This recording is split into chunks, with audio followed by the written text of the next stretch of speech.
Bismillahirrahmanirrahim. Assalamualaikum warahmatullahi wabarakatuh. Perkenalkan, nama saya Muhammad Abdul Aziz, Teknik Informatika semester 4 di Universitas Islam Alihya Kuningan. Di sini saya akan mempresentasikan materi tentang seleksi data, matkul data mining dengan dosen pengampu Ibu Neng Sri Latifah Julfa MKom. Oke, kita langsung ke materinya. Pengertian seleksi data.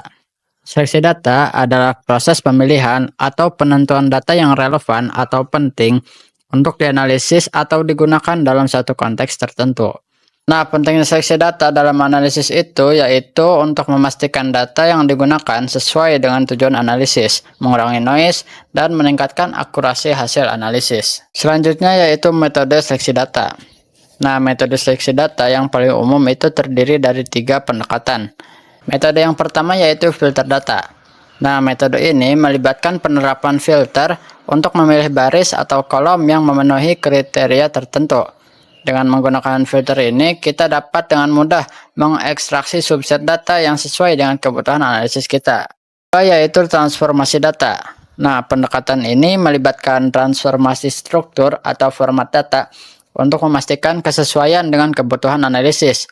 Ini dapat mencakup pengubahan format tanggal, normalisasi data, atau penggabungan kolom untuk analisis yang lebih menyeluruh. Terus metode yang ketiga yaitu pengambilan sampel. Nah, pengambilan sampel itu melibatkan pemilihan subset acak dari data yang lebih besar. Dengan cara ini kita dapat menganalisis representasi yang signifikan dari dataset tanpa harus bekerja dengan seluruh dataset yang mungkin terlalu besar untuk dianalisis secara efisien. Nah, dengan menggunakan kombinasi dari ketiga metode ini, kita dapat memastikan bahwa data yang dipilih untuk analisis adalah relevan, bersih, dan siap untuk memberikan wawasan yang berharga dalam pemecahan masalah atau pengambilan keputusan. Selanjutnya kita bahas teknik-teknik seleksi data yang umum digunakan. Yang pertama yaitu analisis deskriptif. Nah, analisis ini untuk memahami karakteristik dari dataset, seperti mean, median, modus, dan sebaran data. Ini sering melibatkan visualisasi data menggunakan grafik dan tabel. Yang kedua, teknik analisis korelasi. Teknik ini memeriksa hubungan antara dua variabel dalam dataset. Ini dilakukan dengan menghitung koefisien korelasi yang menunjukkan seberapa erat hubungan antara variabel-variabel tersebut. Yang ketiga, teknik analisis frekuensi. Teknik ini menganalisis seberapa sering nilai-nilai tertentu muncul dalam dataset. Ini membantu dalam memahami distribusi data. Yang keempat yaitu teknik analisis regresi. Nah, teknik ini mencari hubungan sebab akibat antara satu atau lebih variabel independen dengan variabel dependen. Regresi linear adalah teknik regresi yang paling umum digunakan. Yang kelima ada teknik analisis cluster. Teknik ini mengelompokkan data ke dalam kelompok-kelompok yang serupa berdasarkan karakteristik tertentu. Tujuannya adalah untuk menemukan pola dalam data. Yang keenam, ada teknik analisis variansi atau ANOVA. Nah, teknik ini membandingkan rata-rata antara dua atau lebih kelompok dalam dataset untuk mengetahui apakah perbedaan tersebut signifikan secara statistik. Oke, selanjutnya yaitu langkah-langkah dalam melakukan seleksi data. Kurang lebih ada 5 tahapan. Yang pertama, pemahaman masalah. Nah, langkah pertama dalam seleksi data adalah memahami masalah atau tujuan analisis dengan baik. Nah, ini melibatkan pemahaman mendalam tentang konteks dan kebutuhan analisis yang dilakukan. Oke, yang kedua ada identifikasi variabel yang relevan. Setelah memahami masalah, langkah berikutnya adalah mengidentifikasi variabel yang relevan untuk dianalisis. Variabel-variabel ini akan menjadi fokus utama dalam seleksi data. Terus yang ketiga ada pemilihan metode seleksi data yang tepat. Nah, ada berbagai metode seleksi data yang tersedia seperti yang tadi saya sebutkan, filter data, transformasi data, pengambilan sampel. Nah, pilihlah metode yang paling sesuai dengan karakteristik dataset dan tujuan analisis. Implementasi metode seleksi data. Langkah terakhir adalah menerapkan metode seleksi data yang dipilih ke dalam praktik. Nah, ini melibatkan proses penggunaan data yang telah dipilih dalam analisis lebih lanjut atau dalam pengambilan keputusan. Dengan Nah, teman-teman, dengan mengikuti langkah-langkah ini secara sistematis, kita dapat memastikan bahwa seleksi data dilakukan dengan baik dan menghasilkan informasi yang berharga untuk tujuan analisis dan pengambilan keputusan.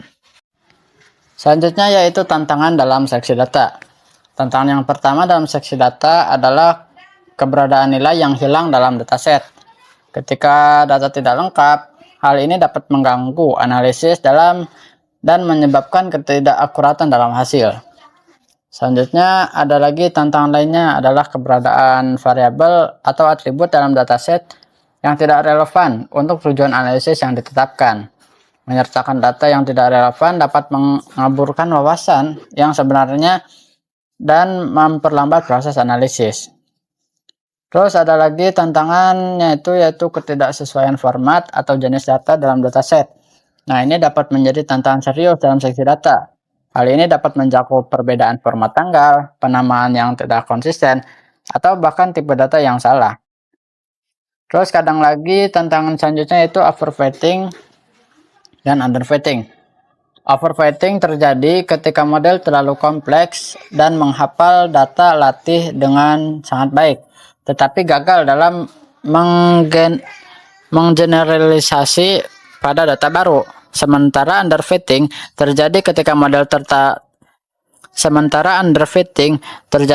model terlalu sederhana untuk memahami kompleksitas data dan akhirnya gagal dalam memberikan prediksi yang akurat.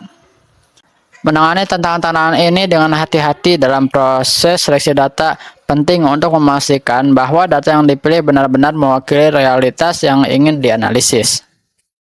Selanjutnya yaitu studi kasus dalam seleksi data.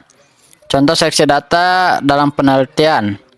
Dalam penelitian, seleksi data itu menjadi kunci untuk menjawab pertanyaan penelitian dengan akurat dan tepat. Misalnya dalam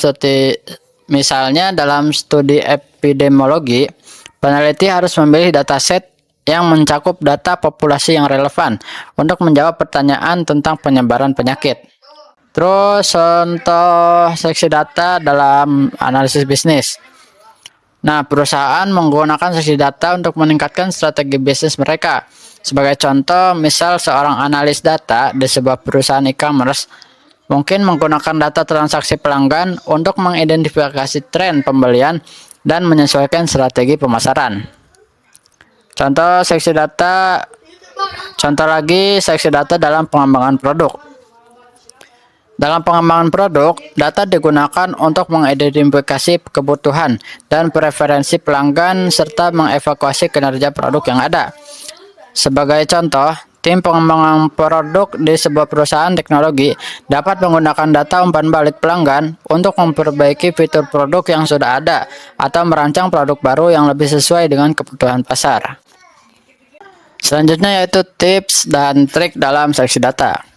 Yang pertama, gunakan alat bantu seperti software analisis data. Nah, menggunakan perangkat lunak atau analisis data untuk membantu proses seleksi data itu dapat memudahkan kita dalam mempercepat dan keakuratan dalam penganalisis. Selanjutnya, lakukan verifikasi dan validasi data, memeriksa kebenaran dan keakuratan data sebelum digunakan.